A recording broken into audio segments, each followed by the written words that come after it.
박수를 산발적으로 치지 말고 한꺼번에 몰아서 한번 하나님 앞에 감사의 찬양을 드리겠습니다.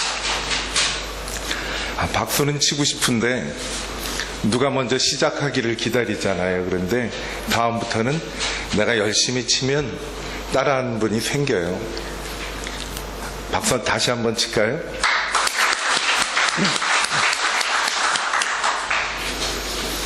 성가대원들 찬양하는 모습을 보면 지휘하시는 우리 지휘자에게 성가대원들이 모두 집중을 해서 찬양을 드리는 것 같아요. 성가대가 아주 훈련이 잘 돼 있어요. 그랬더니 아름다운 찬양이 이렇게 만들어집니다.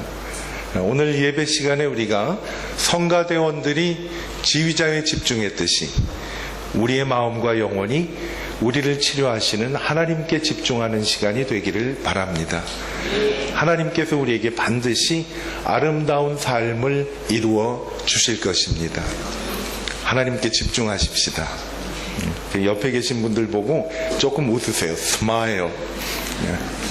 우리 간단한 영어를 하나 배울게요. 스마일 해보세요. 스마일. Jesus loves you. 어려워요? Jesus loves you. 그건 저한테만 하면 저만 박잖아요. 옆에 계신 분한테 Smile, Jesus loves you. 한 서너 명 이상한테 한번 인사하십시다. 다 같이 Smile, Jesus loves you. 좋아서 웃고 쑥스러워서 웃고, 그렇죠? 웃으면 이렇게 좋아요. 그래서 오늘 웃음과 미소와 기쁨이 있는 날이 분명히 될 겁니다. 우리가 하나님께 시선을 집중할 때. 시편 23편을 같이 1절부터 6절까지 함께 읽도록 하겠습니다. 언제나 읽어도 우리의 마음에 평안을 주시는 하나님의 귀한 말씀입니다. 같이 읽겠습니다. 여호와는 나의 목자시니 내게 부족함이 없으리로다. 그가 나를 푸른 풀밭에 누이시며 쉴만한 물가로 인도하시는도다. 내 영혼을 소생시키시고 자기 이름을 위하여 의의 길로 인도하시는도다. 내가 사망의 음침한 골짜기로 다닐지라도 해를 두려워하지 않을 것은 주께서 나와 함께 하심이라. 주의 지팡이와 막대기가 나를 안위하시나이다. 주께서 내 원수의 목전에서 내게 상을 차려주시고 기름으로 내 머리에 부르셨으리. 내 잔이 넘치나이다. 내 평생의 선하심과 인자하심이 반드시 나를 따르리니 내가 여호와의 집에 영원히 살리로다. 아멘. 시편 23편을 우리가 마음속으로 그리고 눈으로 그려보면 우리 앞에 어떤 그림이 펼쳐지나 한번 생각을 해보세요. 어떤 그림이 펼쳐집니까? 끝없이 펼쳐진 푸른 풀밭이 있고 거기에는 한가로이 양들이 풀을 뜯는 모습이 보이고 옆에는 잔잔한 시냇물이 흐르는 정말 아름다운 한 폭의 그림이 연상이 되는 분들이 많이 있을 겁니다. 그렇죠? 그러나 시편 23편을 자세히 보면 푸른 풀밭과 쉴만한 물가만 있는 곳이 아니라는 사실을 알게 됩니다.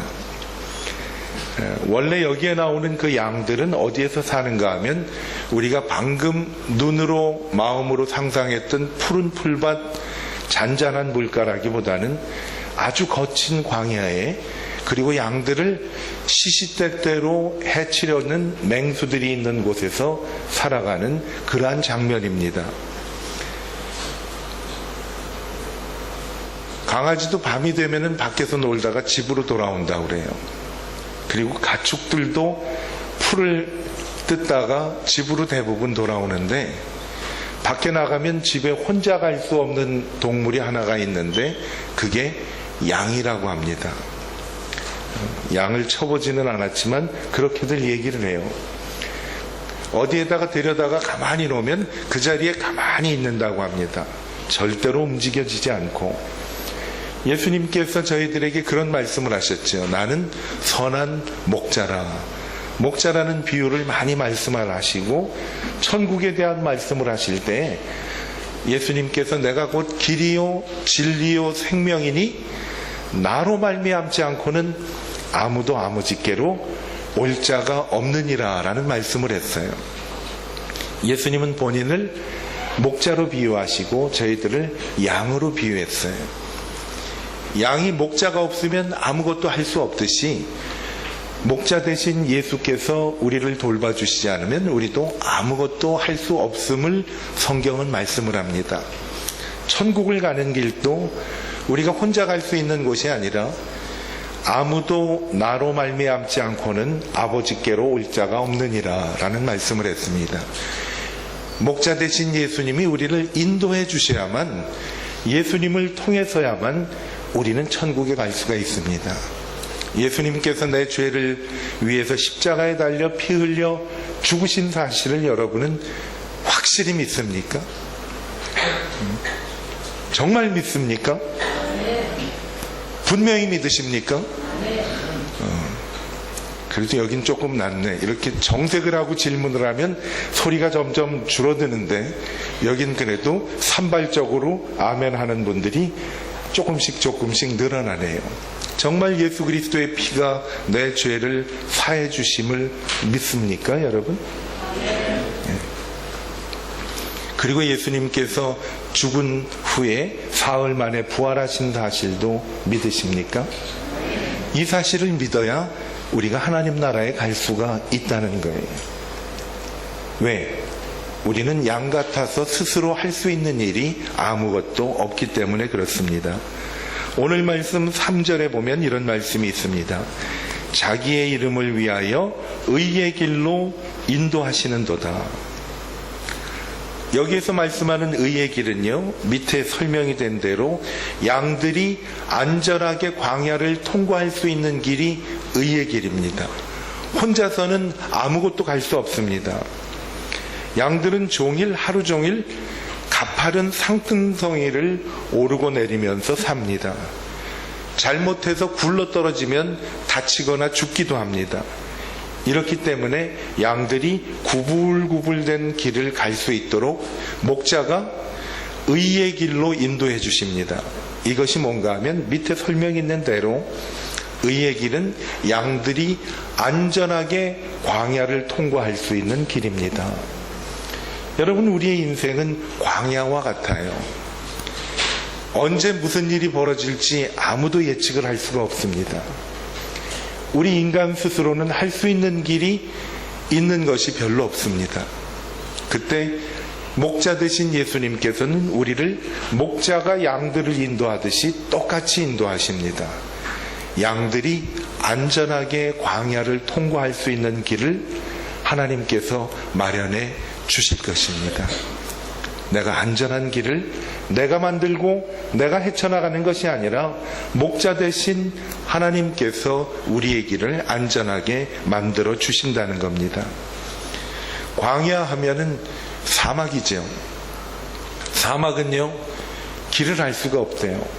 앞으로 가는 길도 보이지 않지만 여태까지 자기가 온 길도 돌아보면 모래바람이 불어서 하나도 보이지 않는 곳이 사막입니다. 어쩌면 우리가 가는 길이 사막과 같을 수도 있다고 말씀을 해주십니다.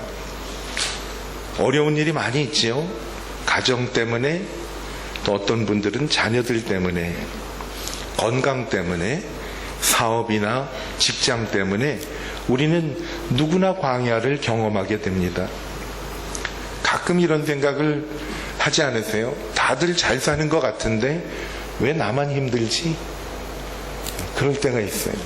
다들 잘 사는 것 같은데 길에 혼자 걷다 보면 사람들이 두셋이 옹기종기 모여가지고서 재미있게 깔깔거리면서 웃으면서 어딘가를 가는데 나만 혼자 있을 때 상당히 적막함을 느낍니다. 가끔 저는 점심시간에 길거리에 나가보면 사람들이 대개 두세 명이 어울려서 재미있게 얘기를 하면서 어딘가에 먹으러 가기도 하고 먹고 난 다음에 커피도 마셔요. 혼자 서 있는 나를 발견합니다. 난 어디 가서 뭘 먹지? 난 누구하고 얘기하지? 난 커피를 집에 가서 마실까 여기서 한 잔 마실까 그런 생각이 들어요. 광야는 때로는 내가 혼자 있는 것 같은 느낌을 많이 주는 것이 우리의 광야 생활인 것 같아요. 가족들하고 있는데도 가족들은 재미있게 지내는데 때로는 나 혼자 무언가를 곰곰이 생각하면서 정말 외로울 때가 있어요. 많은 사람들이 있는 가운데서도. 그런데 문제는 나에게만 있는 것이 아니잖아요. 누구에게나 다 고통이 있고 어려움이 있어요. 아들이 어느 날 교회를 나가기 싫다고 그러더라고요. 제 아들 말고 다른 집 아들이 교회를 나가기가 싫어하더라고요. 연세 드신 어머니가 달래면서 그래도 오늘 네가 주일인데 교회 나가야 되지 않겠니? 어머니 오늘 정말 안 가면 안 될까요? 오늘 그런데 오신 분 계시면 축복이 있을 겁니다 아마. 어머니 정말 안 가면 안 될까요? 그런데 어머니는 계속 가라 그래. 그래도 너는 가야 된다. 마지막에 하는 말씀이 뭔가 하면 네가 그 교회 담임 목사인데 오늘 나가야지. 목사님도 어떤 때는 가기가 싫을 때가 있었어요. 저도 오늘은 정말 가기 싫은데 그래도 내가 담임 목사니까 가야 되잖아요. 여러분 삶은 그처럼 때로는 힘들고 이해가 안 되는 시간들이 많이 있습니다.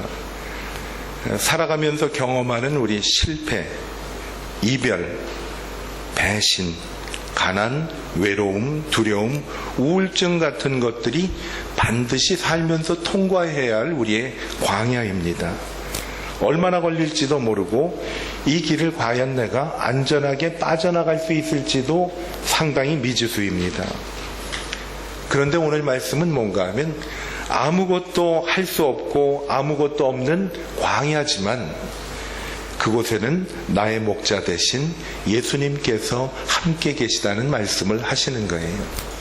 여호와는 나의 목자시니 내가 부족함이 없으리로다. 아무것도 없고 아무것도 할 수 없지만은 나의 목자 대신 예수님께서 함께 해주시는 것입니다.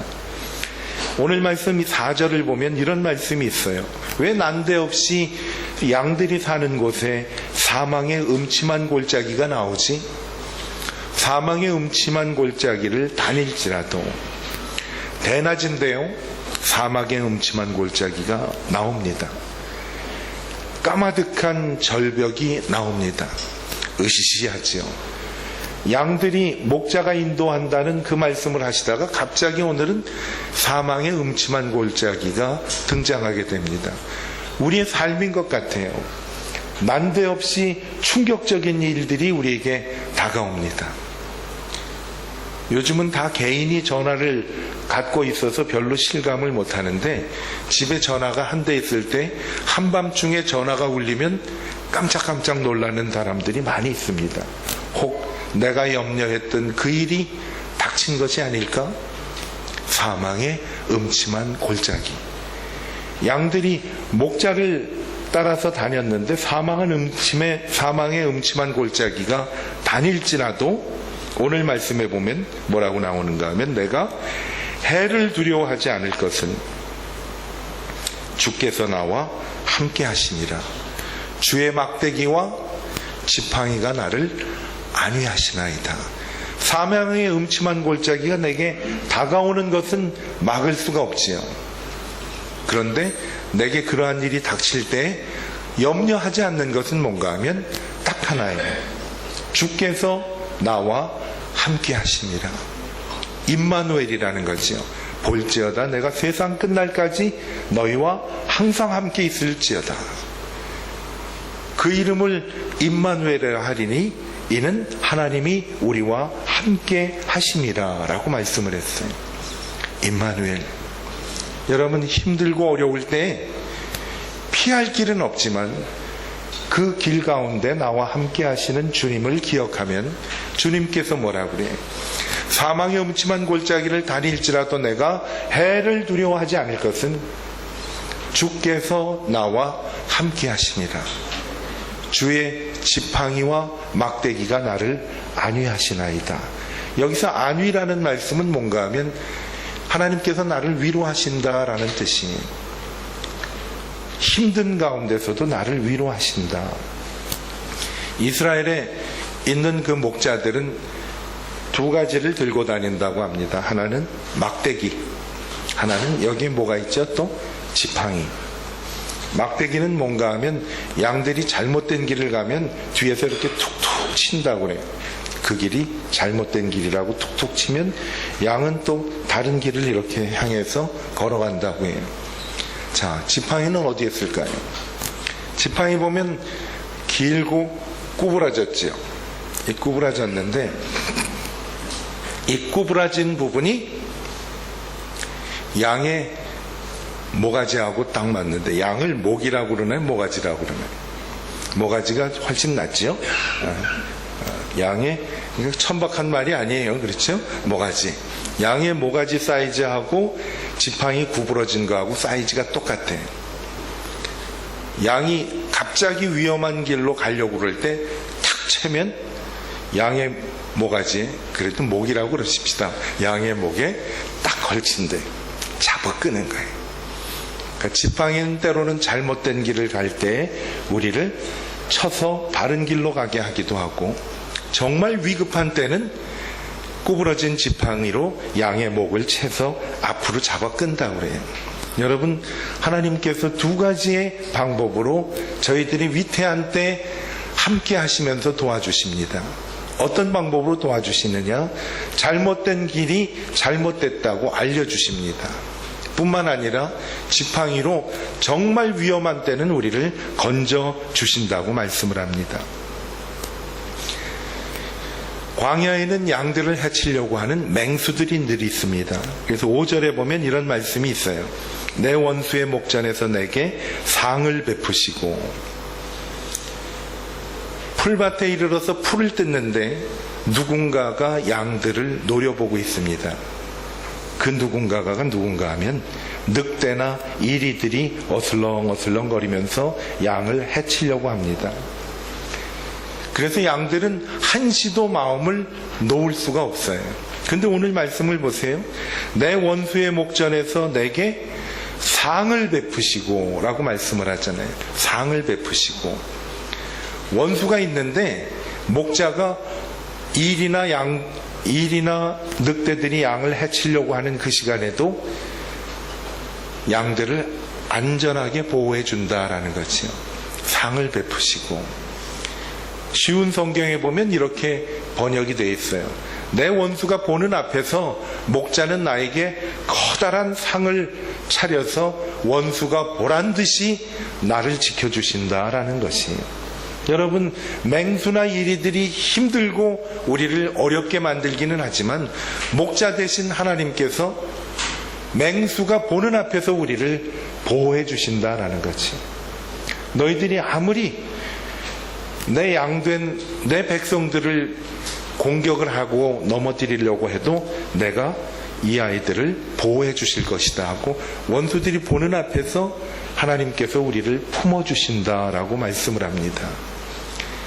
기름을 내 머리에 바르셨으니 하루 종일 걸어다 보면 양들은 찢기기도 하고 상처도 나기도 할 때 목자가 하는 일은 기름으로 상처를 발라주고 치료해주는 것을 합니다. 상처난 양들을 치료해줘요. 여러분, 지금까지 읽은 말씀을 보면 처음에 오늘 시편 23편은 어떤 그림이 연상이 됩니까? 라고 말씀을 드렸을 때 푸른 초장, 대관령 목장 같은 그 우리에게 아주 아름다운 광경하고는 다른 것이, 그렇죠?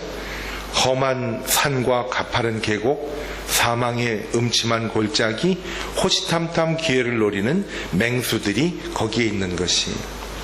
이제 그림을 다시 한번 그려보세요. 시편 23편을 그림을 그릴 때 처음에 연상했던 푸른 초원과 그리고 잔잔한 물가를 그렸던 그림에서 낭떠러지가 있고 메마른 곳이 있고 그리고 맹수들이 시시때때로 이들을 공격을 하려고 넘보는 그러한 그림을 한번 생각을 해보세요. 여러분, 여호와가 나의 목자가 되어서 푸른 초장으로 인도해 주신다 하는 그 푸른 초장은요, 직접 이스라엘 가서 그 양들을 먹이고 목자가 인도하는 그 장면을 사진을 찍어서 올린 것을 한번 보니까 우리가 생각하던 거하고는 다른 것 같아요. 풀들이 어디 있는가 하면 막 낭떠러지기 절벽 같은데 풀들이 있대요. 그래서 광야에서 그곳으로 이렇게 양들을 목자가 인도해서 아주 가파르고 위험한 곳인데 거기서 양들의 풀을 먹이는 그 장면이 나와요. 여러분, 이것은 양 혼자서는 도저히 찾아가서 먹을 수 없는 곳입니다. 그렇기 때문에 그곳에서 양들을 지켜 보호도 해줘야 되고, 막대기도 필요하고 지팡이도 필요하고 원수의 목전에서 양을 지키기도 하는 것이, 어떻게 보면 우리의 삶을 보면 그러한 삶을 살고 있는 우리 자신을 한번 돌아볼 수가 있겠습니다. 광야에서 키우는 양들을 보면요, 모세도 양을 키웠죠. 아브라함도 부엘세바라는 곳에서 양을 쳤어요. 다윗도 역시 유대 광야의 베들레헴에서 양을 친 사람입니다. 다윗이 목자라고 저희들이 생각을 했을 때 어떤 것을 연상을 하셨어요? 스위스에서 요들송을 부르면서 낭만적으로 그렇게 양을 치는 목자하고는 전혀 다른 것이죠. 위험한 데서, 정말 힘들고 가파른 사막에서, 목자가 인도하지 않으면 물도 마실 수 없는 그런 곳에서 목자된 이 사람들은 양들을 키운 거예요. 그래서 예수님께서 나는 선한 목자라, 선한 목자는 양들을 위해서 자기 목숨도 버린다고 말씀을 하셨잖아요. 여기에서 말씀하는 그 선한 목자는 넓은 초원에서 노래를 부르면서 양떼를 치는 목자들하고는 차원이 다른 것이죠. 우리가 사는 이 세상은요, 어떻게 보면 가파른 광야와 절벽 같은 곳에서 살고 있어요. 정말 두렵고 떨리는 마음으로 하루하루 살아갈 때가 많이 있습니다. 내일 되면 좀 나아지겠지 하고 생각을 하지만 내일이 왔는데도 여전히 우리의 사정은 변하지 않는 우리 자신을 볼 수가 있습니다. 푸른 초원이 있는 평원에서는 양들이 여기저기 옮겨 다닐 필요가 없지요. 가만히 있으면 지천에 풀이 깔렸으니까 먹다가 힘들면 쉬고 또 먹다가 힘들면 쉬면 되는데, 여기서 말씀하는 양들을 인도하는 목자는요, 풀 한 폭이 없는 광야와 사막에서 풀이 그나마 조금 있는 곳에서 양들이 풀을 먹을 수 있도록 양들을 인도하는 거예요. 찾아서 인도하는 겁니다.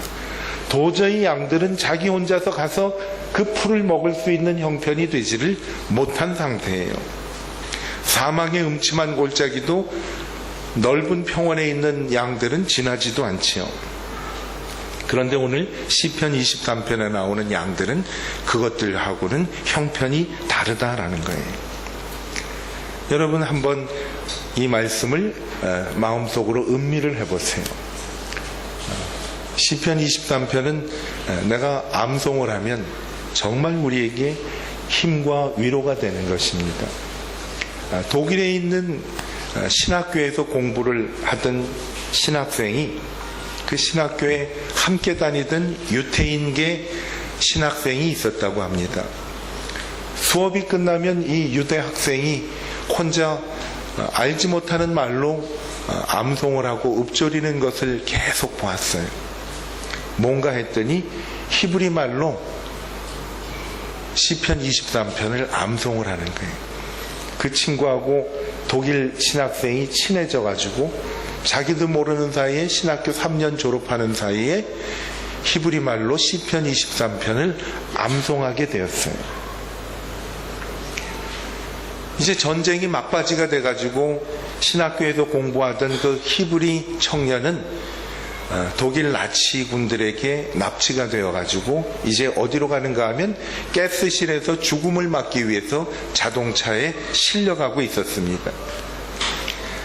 자동차에 실려가는 그 자기 친구 얼굴을 보려고 자전거를 타고 한참 쫓아간 거예요. 가능한 모양이죠. 자전거를 타고 한참 차를 쫓아갔더니 그 친구 얼굴이 보이는데 쫓아오는 자기를 보면서 얼굴을 내밀고 환하게 웃는 모습이 쫓아가는 자기의 모습보다 훨씬 더 평화롭더래요. 역시나 친구를 바라보면서 환하게 웃으면서 시편 23편을 히브리 말로 암송을 하고 있더래요. 그리고 그 친구는 어떻게 됐는지 그 후에 아무도 알 수 없지요. 역시 전쟁의 막바지가 되어서 이 독일 신학생도 군인의 징집이 되어가지고 러시아까지 진격을 했어요. 러시아에 갔다가 포로로 잡혔는데 러시아에 있는 그 군장교들이 포로로 잡힌 독일 그 병사들을 하나씩 사살을 하는 거예요. 총살을 하는 거예요. 다 총살을 하는데 이제 이 신학생 차례가 온 거예요. 마지막으로 할 말이 있냐고 물어봤더니 이 신학생이 자기가 뭐 하나 할 말이 있다고 하면서 말을 하는데 뭐를 하는가 하면 그 히브리 말로 시편 23편을 암송을 하는 거예요. 그 총살을 주관했던 그 러시아 장교는 유대인계 러시아 장교였었어요. 히브리 말로 시편 23편을 암송하는 이 사람을 따라서 러시아 장교도 히브리 말로 같이 시편 23편을 암송을 했다고 합니다. 끝까지 암송을 쭉 마치고 나서 병사들한테 명령을 한 거예요. 이 사람은 놔줘라 그런 거예요.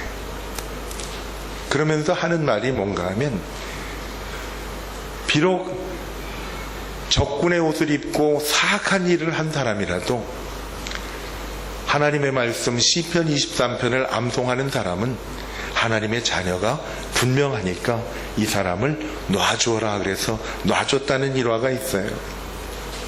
암송 잘하면요 죽음도 면하게 되는 거예요. 여호와는 나의 목자시니 내가 부족함이 없으리로다. 그가 나를 푸른 초장에 누이시며 쉴만한 물가로 인도하시는도다. 그가 뭐지요? 자기의 의를 위하여 의의 길로 인도하시는도다.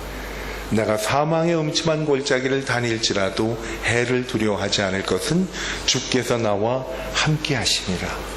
주의 지팡이와 막대기가 나를 안위하시나이다. 주께서 내 원수의 목전에서 내게 상을 베푸시고 기름으로 내 머리에 바르셨으니 내 잔이 넘치나이다. 내 평생의 선하심과 인자하심이 반드시 나를 따르리니 내가 여호와의 집에 영원히 거하리로다. 여러분, 이것은 뭔가 설명이 필요 없는 그 말씀이에요. 우리에게 언제나 평안과 안식과 안심을 가져다 주는 말씀이지요. 양들은 광야에 삽니다. 시편 23편에 나오는 양들은 정말 풀 한 폭이 없는 광야에 살지만은 목자가 곁에 있으면 부족함이 없는 삶을 살 수가 있게 되는 겁니다. 동물학자들이 이런 말을 했네요. 하나님이 만드신 것 가운데 인간이 돌봐주지 않았으면 지구상에서 가장 먼저 사라졌을 피조물이 양이다. 사람이 돌봐주지 않으면 가장 지구상에서 먼저 사라졌을 피조물이 양이라고 그래요. 양이라고 불러요. 이 말씀을 이렇게 바꿔서 읽으면 어떨까요? 하나님이 돌봐주지 않으면 지구상에서 없어질 사람이 바로 인간이다라는 거예요. 그런데 하나님이 나를 돌봐주시는 거죠. 목자 때문에 그래요. 목자는 우리의 모든 것의 100%를 책임져 주시는 분입니다. 목자가 있기 때문에 양은 광야에서도 하나님 앞에서 찬양을 합니다. 광야에 아무것도 없어요. 풀 한 포기, 물 한 모금 없는 광야. 사방에는 나를 해치려고 하는 모든 것들이 나를 노려보고 있는 그 상황 속에서도 담대하게 고백을 합니다. 여호와는 나의 목자시니 내가 부족함이 없으리로다. 여호와는 나의 목자시니 내가 부족함이 없으리로다. 제가 시편 23편을 가지고 7번 설교를 하려고 그러는데 어느 날 한번 우리가 날을 정해서 시편 23편을 한 절 한 절 좀 봤으면 좋겠어요. 정말 아무리 지나치게 강조를 해도 절대로 지나치지 않은 말씀이 이 말씀인 것 같아요. 여호와는 나의 목자시니 내가 부족함이 없으리로다. 여러분, 이것이 광야와 사막과 같은 곳에서 사는 양들이 하는 신앙의 고백이에요. 처음 말씀드린 대로 대관령 목장 같은 푸른 초장에 있는 양들하고는 다릅니다. 그들은 목자가 필요가 없어요. 밖에 나가면 먹을 것이 쌓여 있기 때문에, 그리고 울타리가 쳐져 있기 때문에 맹수들도 그 울타리 밖에서 들어오지를 못해요. 그런데 갑자기 목자가 이들에게 나타날 때 이들은 상당히 겁을 냅니다. 왜 그런 줄 아세요? 그날은 털깍 끼고 도살장으로 가는 날이라고 그래요. 여러분, 평범한 때에 그 양들이 목자를 생각하는 것과 정말 어려운 환경 속에서 사는 저희들이 목자의 신 예수님을 생각하는 것하고는 전혀 다릅니다. 여러분, 시편 23편의 그 양들, 우리에게 오늘 하나님께서 은혜의 말씀을 주십니다. 인생이 얼마나 힘드세요? 나이가 들면 괜찮을 줄 알지 않았어요? 나이가 들면 들수록 힘들더라고요. 저는 목회하면서 어떤 생각을 했는가 하면 조금 일찍 은퇴를 해야 되겠다. 그래서 이제 좀 훨훨 날아다니면서 사역을 했으면 좋겠다. 그래서 본래는 55세에 은퇴를 하려고 그랬어요. 조기 은퇴를 하고 그 다음부터는 다른 지역에 가서 이제 사역을 하려고, 선교지에 가서 사역을 하려고 준비를 했는데, 사람이 모든 것을 계획해도 그 발걸음을 인도하시는 이는 하나님이시더라고요. 안 되더라고요. 그래도 다른 분들보다는 비교적 좀 일찍 제가 은퇴를 했어요. 그래서 은퇴를 하면서 이제는 내가 목회 말고 다른 사역을 할 수가 있겠구나 해서 다른 사역을 쭉 했는데, 베트남에 올 줄은 꿈에도 몰랐어요. 베트남하고 저하고 관련된 인연이 몇 가지가 있는데, 첫 번째는 초등학교 다닐 때 월남에 계신 국군장병 아저씨한테 위문 편지 한 번 쓴 거, 그리고 미국 살면서 쌀국수 먹은 거, 이게 제 베트남하고의 전부의 인연이에요. 근데 이렇게 와서 또 아름다운 교회에서 하나님 말씀을 나눌 수 있게 될 줄은 몰랐어요. 그런데 한 가지 분명한 것은 하나님께서 나와 동행하신다는 거죠. 우리가 언제 무슨 일이 내게 닥칠지는 아무도 몰라요. 오래전에 그런 찬양이 있었어요. 내일 일은 난 몰라요. 하루하루 살아요. 그렇잖아요. 오늘을 충실히 사는 것이 우리에게는 가장 중요한 일 같아요. 여러분, 오늘을 충실하게 사는 우리가 되기를 바랍니다. 오늘 잘 살면요, 내일은 더 잘 살게 돼요. 왜 그런지 아세요? 오늘이 조금 내 마음에 들지 않고 시원치 않으면 내일은 분명히 오늘보다 훨씬 좋을 거예요. 여기서 그냥 끝나고 말까요? 오늘이 별로 마음에 안 들면 내일은 훨씬 좋을 거예요. 믿으세요, 여러분? 그러고 사는 거예요. 그래서 웃으면서 사는 거예요. 예수님이 나를 사랑하시니까. 내가 사망의 음침한 골짜기를 다닐지라도 해를 두려워하지 않을 것은 주께서 나와 함께 하심이라. 정말 극적인 말씀 아니에요? 내가 사망의 음침한 골짜기를 다닐지라도 해를 두려워하지 않을 것은 주께서 나와 함께 하심이라. 주의 지팡이와 막대기가 나를 안위하시나이다. 나를 위로해 주신다라는 거예요. 그거보다 더 신나는 게 있어요. 5절은 처음에 여호와는 나의 목자시니 할 때는 좀 톤이 낮게 평탄하게 가는데, 어디에서 톤이 올라가는가 하면 그 4절에 내가 사망의 음침한 골짜기를 다닐지라도 해를 두려워하지 않을 것은 주께서 나와 함께 하심이라. 주의 지팡이와 막대기가 나를 안위하시나이다. 5절은 뭔지 아세요? 더 신나요. 주께서 내 원수의 목전에서 내게 상을 베푸시며 기름으로 바르시리니. 그 다음에 뭐죠? 내 잔이 넘치나이다 라고 말씀을 하는 거예요. 주께서 내 원수의 눈앞에서 보란듯이 나에게 큰 상을 베풀어 주실 것입니다. 지금 힘드세요? 어려우세요? 그때 한번 세상에 대고 한번 선포를 해보십시다. 주께서 내 원수의 목전에서 내게 상을 베푸시고 내 머리에 기름으로 바르시리니 내 잔이 넘치나이다. 그 다음에 나중에 고백을 하는 거예요. 나의 평생의 선하심과 인자하심이 반드시 나를 따르리니 내가 여호와의 집에 영원히 살리로다. 끝이. 여러분, 우리에게는 목자가 필요합니다. 왜? 우리는 아무것도 할 수 없는 양과 같아요. 우리를 사막에서 푸른 초장으로 물가로 인도하시는 목자 되신 예수님이 필요하십니다. 여러분, 이제는 우리가 결단한 시간이에요. 한번 이렇게 하나님 앞에 고백하기를 원하지 않으십니까? 나의 목자 되신 하나님, 나의 목자가 되셔서 내 모든 부족함을 채워 주시옵소서. 하나님 앞에 고백하는 우리 모두가 되기를 바랍니다. 한번 따라해 보세요. 나의 목자 되신 예수님, 나의 목자가 되셔서 내 부족함을 채워 주소서.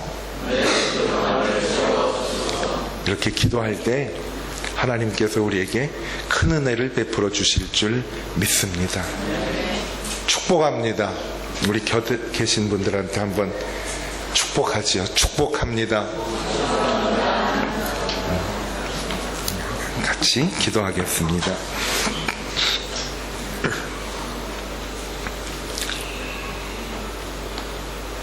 나의 목자 되신 예수님, 나의 목자가 되셔서 나의 부족함을 채워 주소서 하고 고백한 하나님 자녀들의 고백 위에 하나님 믿은 대로 될지어다 라는 말씀대로 고백한 대로 주께서 은혜를 베풀어 주실 줄로 믿습니다.